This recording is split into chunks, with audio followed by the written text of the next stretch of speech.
اگر میں اور آپ حقیقی متمنی ہیں اس بات کے کہ مجھے اس رمضان میں بھرپور فوائد ملنے چاہیے اور اس مبارک مہینے کی برکتوں اور رحمتوں کو سمیٹنا چاہیے، تو مجھے اور آپ کو 10 کام تو کم از کم ضرور کرنے چاہیے۔ پہلا کام کیا ہے؟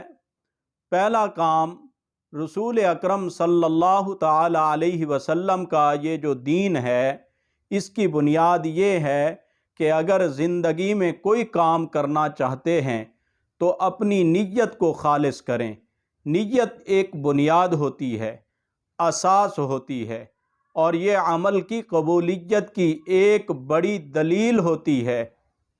اس لیے اس مبارک مہینے کے شروع سے لے کر آخر تک آپ روزہ بھی رکھیں گے، نماز بھی پڑھیں گے، آپ افطاری کا اہتمام بھی کریں گے، قرآن مجید کی تلاوت بھی کریں گے، بہت ساری نیکیاں کریں گے، لیکن تمام کی تمام عبادات کا رخ صرف ایک ہونا چاہیے۔ وہ کیا ہے؟ کہ میرا رب مجھ سے راضی ہو جائے۔ تو پہلا کام مجھے اور آپ کو اپنی نیتوں کے زاویے کو درست کرنا ہوگا۔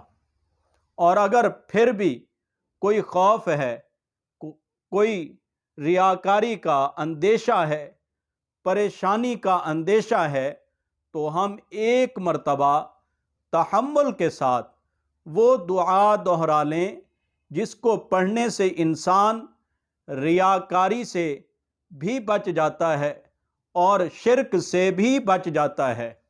وہ کون سی دعا ہے؟ اللہم انی اعوذ بک ان اشرک بک شیئا وانا اعلم واستغفرک لما لا اعلم۔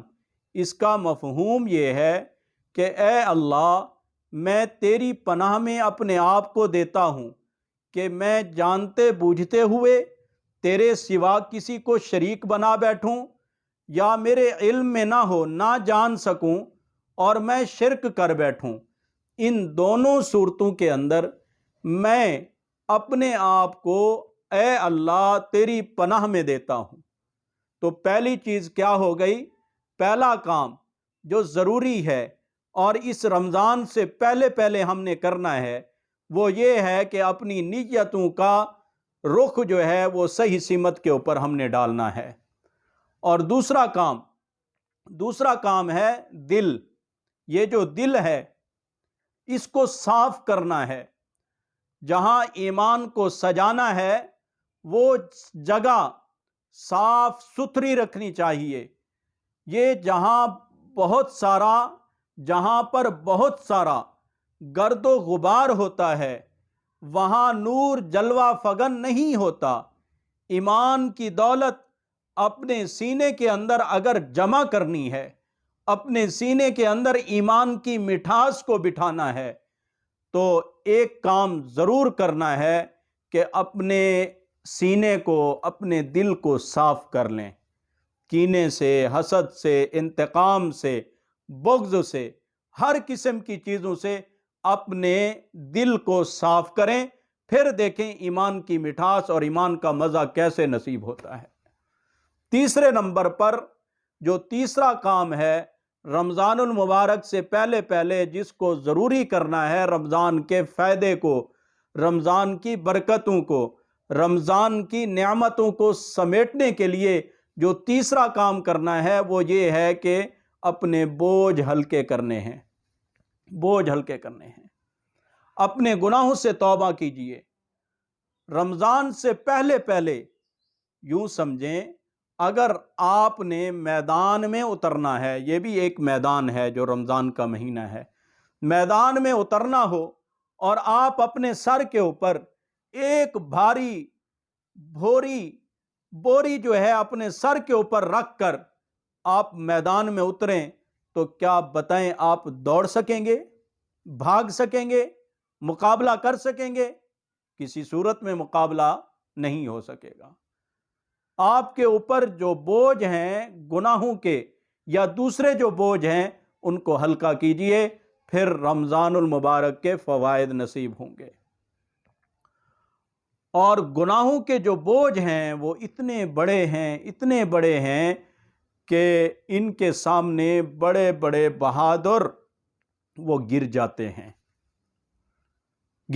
اس لیے اپنے بوجھ کو ہلکا کیجئے، توبہ کیجئے، رمضان سے پہلے اپنے دل کو صاف کر دیجئے، اپنے آپ کو گناہوں سے پاک کر دیجئے، دعائیں مانگیں، توبہ کریں، اللہ تعالیٰ سے مغفرت طلب کریں۔ اور چوتھا جو کام ہے وہ بڑا اہم کام ہے، وقت کی تنظیم اور ترتیب قائم رکھیں۔ چوتھا کام، وقت کی ترتیب اور تنظیم قائم رکھیں۔ ہاں، یہ مہینہ جو ہے یہ شہر الصبر ہے۔ کیا ہے؟ شہر الصبر، صبر کا مہینہ ہے۔ یہ مہینہ شہر القرآن ہے، قرآن کا مہینہ۔ یہ مہینہ شہر البرکہ ہے، برکتوں والا مہینہ۔ یہ مہینہ شہر الرحمہ ہے، رحمت والا مہینہ۔ یہ کہیں نہیں لکھا شہر النوم کہ یہ سونے کا مہینہ ہے جو ہم کام کرتے ہیں۔ سونے کا مہینہ، کم از کم آپ کو یہ طے کرنا پڑے گا کہ میں سارا سال میرے جو کام نہیں بنتے، وَبِالْأَسْحَارِ هُمْ يَسْتَغْفِرُونَ، کم از کم اتنا تو ہو جائے گا کہ جو لوگ سحری کے وقت استغفار کرتے ہیں، اللہ نے ان کے لیے جو انعامات رکھے ہیں ان میں تو میرا نام آ جائے گا، نام لکھا جائے گا۔ جو استغفار کرتے ہیں وہ تو نام تو لکھا جائے گا، اور یہ آپ کو طے کرنا پڑے گا۔ میں اتنے بجے اٹھوں گا اور دعا کروں گا، اور اس کے بعد استغفار کروں گا، اور اس کے بعد سحری کروں گا۔ پھر میں نماز پڑھ کر اللہ کا ذکر بھی کروں گا، اور میں اشراق پڑھ کر نماز والی جگہ سے اٹھوں گا۔ میں اس وقت سویا کروں گا، اس وقت میں نے قرآن پڑھنا ہے، اس وقت میں نے کاروبار کو دیکھنا ہے، اس وقت گھر کے معاملات کو دیکھنا ہے۔ یہ 4 چیزیں اپنے ذہن میں رکھیں اور دوسروں تک لازمی ان 4 چیزوں کو پہنچائیں۔ شاید کہ ہمارے اس پہنچانے کی وجہ سے کوئی بندے کے دل کو ایک بات اس کے دل کو لگ جائے اور وہ عمل کرنے والا بن جائے، اور اس رمضان کی برکت سے ہمیں جو ہے وہ سعادت نصیب ہوگی جو اس بندے کو یہ عمل کرنے کی وجہ سے نصیب ہوگی۔ باقی 6 چیزیں جو ہے وہ انشاءاللہ اگلی ویڈیو میں بیان کر دی جائیں گی، ان کو بھی غور سے سننا ہے۔ اللہ ہم سب کو عمل کرنے کی توفیق عطا